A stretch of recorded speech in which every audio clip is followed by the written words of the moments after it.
How would you start a podcast? Oh, they start a podcast? Yeah, because we never figured out how to start a podcast. I think someone asked ChatGPT, what's the best way to intro a podcast, right? I'm Eurico Fonseca.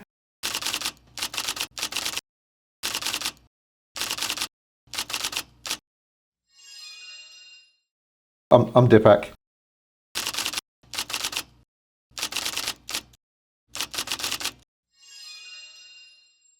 We shouldn't do podcasts, really, should we, if we don't know what we're doing? Nope, we don't know what we're doing. We don't know what we're doing, that's for sure. Why don't you just start with the nicest, easiest bit, introduce yourself, non-LinkedIn version about what you do professionally. Yep, I'm Eurico Fonseca, I'm 38 years old. I have 2 kids. You can imagine it's quite challenging, which it's okay because our world and the work we do, it's also challenging. Working in security always brings challenge everywhere, every day. You need to always be aware of what's going on surrounding you. Does that make you the best or the worst parent then? Because 24 hours on duty? I'd like to think that the work I do helps me on being a better parent. Might not be the case. Yeah. Future will tell. So tell me about Eurico, the kid. Maybe, what did you dream of being? Who did you want to become? And Yep. What was that So kid when question? I was younger, I was, since early ages, I was into tech. So I'll start using the computer around 10 years old, Okay. more or less, or a bit earlier. I think it was around 8 years old.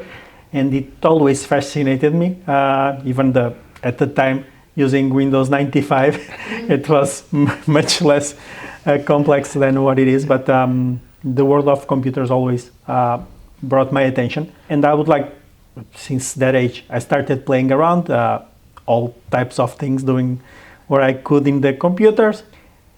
Early I figured out how to format the computer when things gone wrong.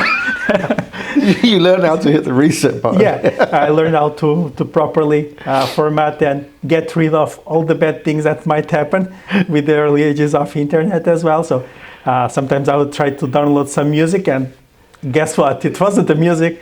It was some kind of malware or virus at the time. So let's grab the CD and format the computer. So, and by doing that, I started exploring a lot on what's going on the computers, not just open the software and do something or play a game. I liked it, and it still interests me nowadays, how things work in the background, how you can affect things and change the behavior of the entire system. So since that age, I didn't know at the time, but I was already kind of working with security on computers and operating systems. Because I would download the game and see, okay, this doesn't activate, why this does not work. And the part of keeping the software secure and the other way of exploiting the failures, that was always a passion of mine while dealing with computers. Later on, as I would be growing up, one of my dreams of getting it would be not work with security, but work in the development of games. Because I thought, okay, this seems complex.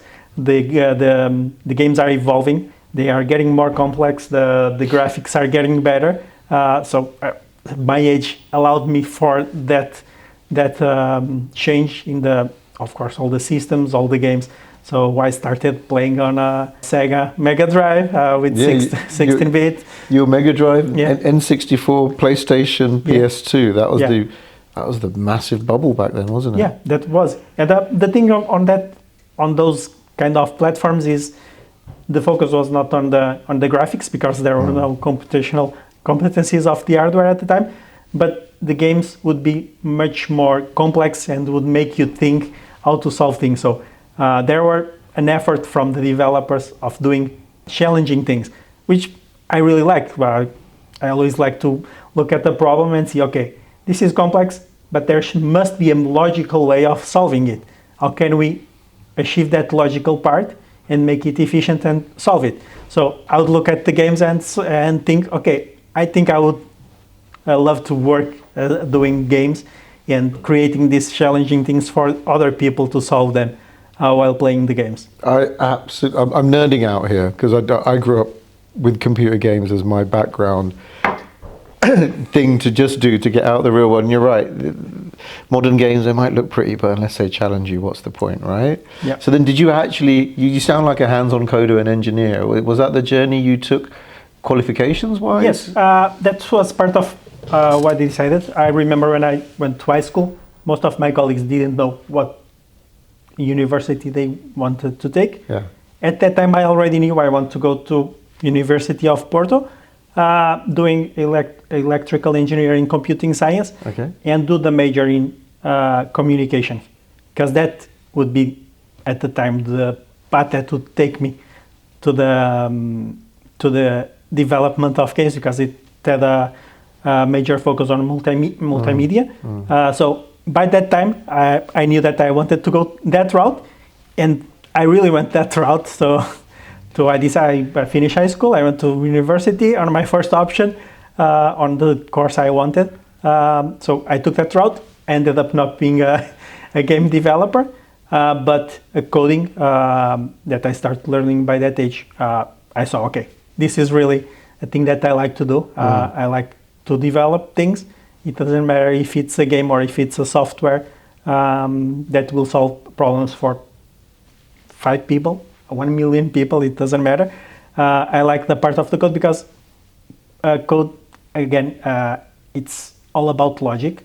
You need to put the pieces together and make them work in a logical way and solve the complex issues. So that's one of the fulfilling parts of my work that I love to do. And it sounds like you're still living off your childhood needs to see how things work and break and fix and exploit them or use them for your advantage or the game's advantage. You must have been Mr. Cheat Code in the games, or can you find a way to hack it? Or what do you bring? Because I can see that analytical engineer, right? Yeah, that's true. It connects very well to my childhood dream. I still look into things. How can I break this, or how can I make this work? Even working with platforms that has their own limitations. That's the funny part of the work, because someone tells you it's not possible to do in this platform, and I tell him, might not be true.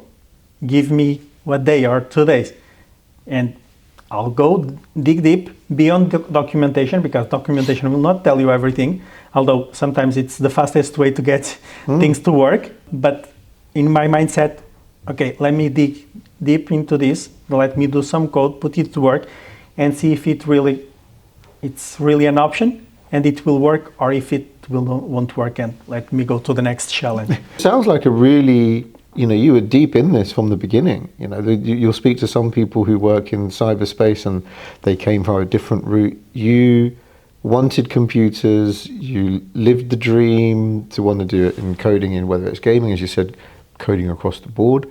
What were your first professional engagements where you were actually doing what you wanted to do now? What were those early jobs after university? So I had early jobs before IT, but again, computer related. I used to work on a repair shop for computers. So people don't screw up the computer or something is not wrong, they would take the computers there and we would fix it. It's always funny because sometimes there were some software glitches going on or some virus, and we were able to see things that we wouldn't see in our own computers because we didn't get that particular malware going on in our machine. So that would be a challenge as well. Try to recover. Sometimes the people didn't have any backups, so it was up to us to try to recover the data, and then of course clean up everything that was going on that computer and fix it. Sometimes it was hardware faults, and we need to either repair or replace some parts. And even then, so you're in a repair shop, someone comes in with a clearly infected laptop, whatever it might be. The people were the problem? They were doing the wrong thing or looking at the wrong thing, or just like you as a kid, they were downloading stuff they shouldn't have been downloading? Or most of the times, if not 100%, the person is it's the culprit of the issue, either because they didn't spot any mistake in let's say an email that it really seemed legit, but they didn't look beyond just the front page, let's say, and they clicked the link and got infected. Other times it's really clear that it's something that's not right, but the human curiosity just led the person to click something and install something in the machine that will compromise the data. And your opinion, I mean, I can almost see it wasn't a segue for it, but that hasn't changed, has it? No, that's the thing. We evolve as human race, but the curiosity / ingenuity that goes on hand in hand with the human brain.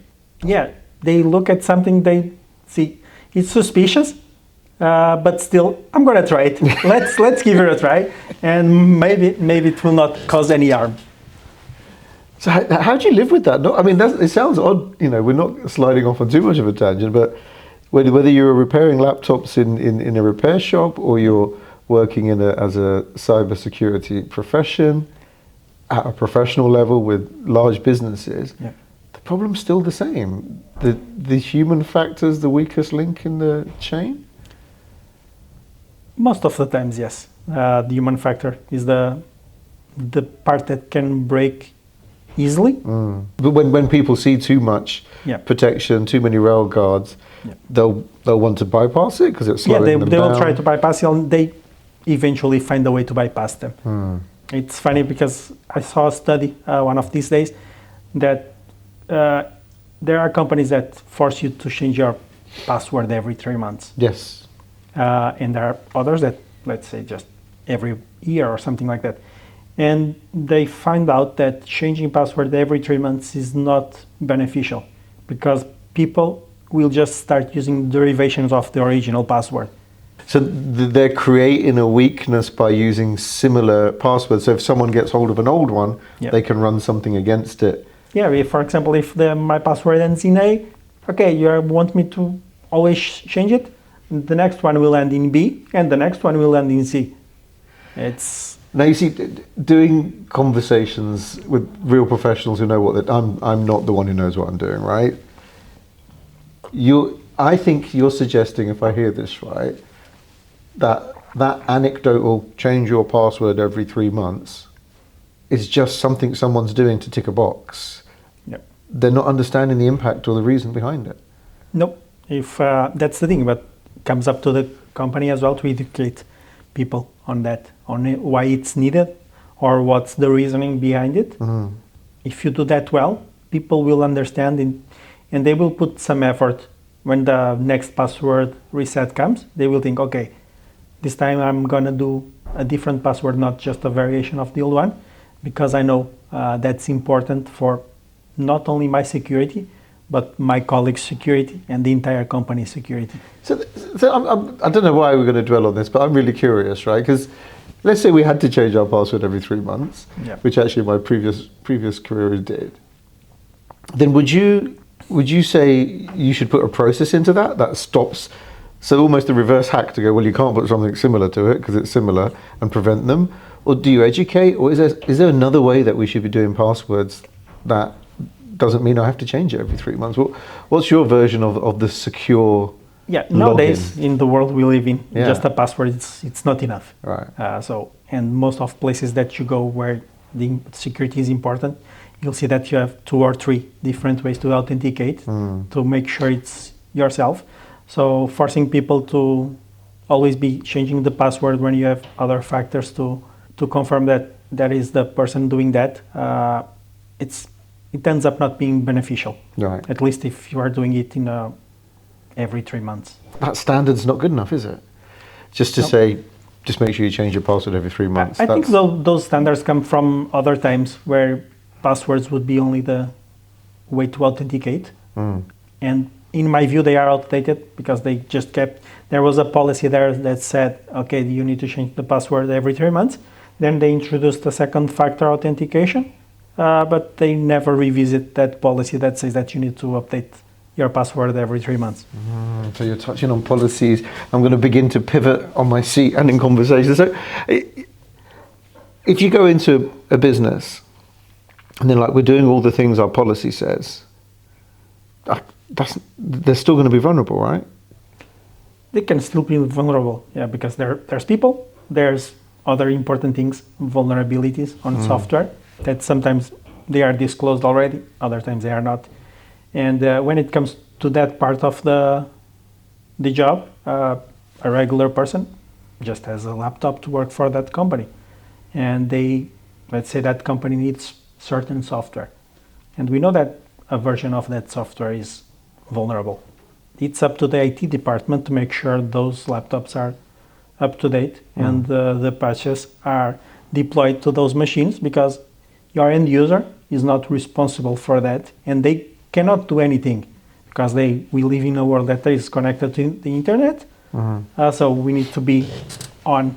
I don't say 24/7 because we should not be working 24/7, but let's say that a person does a regular job, so 9 to 5 or something like that, that computer will be online, at least. And if the software that you are using has a major vulnerability, you are exposed and you cannot do anything by yourself because the machine has been assigned by the company. The company is responsible to fix it.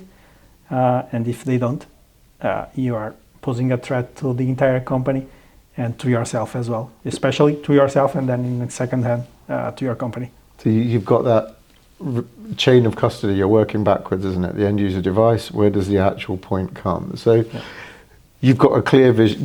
It's very clear to me that the business is responsible. They've got to set their standards. Cyber is part of their overall risk. But if we step back into your career, when did you realize you can stay passionate about this topic? Because coding computer games or coding systems and then becoming a cyber professional, they're in the same world, but there's definitely something. What drives you? What drives the person behind it? That's funny, because security itself came by kind of accident, not really accident, but I was already working in the same IT world, but was more into ITSM deployments. For those out there, ITSM, so that's incident problem change. Those. Yeah. Okay. I was doing some work on those areas, and then I got a good offer, let's say, to work on security. Okay. And I said, why not? I never did it, but it interests me. So I tried it, and I thought, okay, I love this. I'll keep working on this for many years, as long as I can for now.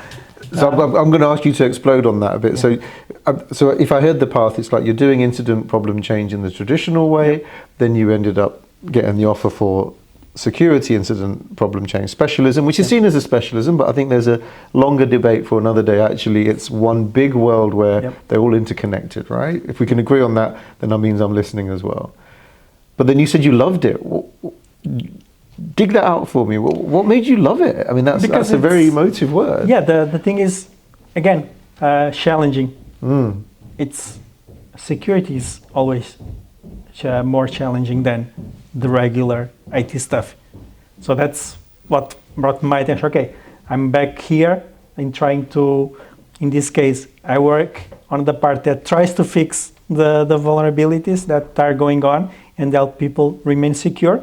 But again, it's that part from my childhood that would go to the system and explore what works, what does not work, what works and it's not intended to work, because we thought that were some safe railguards in place, but somehow it's bypassable, and connects again to that childhood part. It's almost an infinite curiosity. You're like, well, traditional incidents, they get a root cause, we fix it, we move on. Yeah. But there's no end to cyber, is there? Because you can't fix it. Exactly. Yeah. Yeah. So give me more around that, because I know we've often considered cyber used to be the thing that just gets done. Get it done. Someone else is taking care of that. But you're quite rightly showing the curiosity that there's no end to it. It's an infinite fractal keep going. You keep digging, you're going to Yeah. keep finding stuff. So Yeah, that's the thing. You keep digging, you will encounter fails or things that were not supposed by design. Sometimes you design something, you create the code for that, it works beautifully. You think you have every security part in place, and then someone just knocks on your door and tells you, "Oh, I can do this. Is this supposed to happen?" And you look at that and say, "No, that was not supposed to happen." right. Or was not supposed to be available for someone without the admin.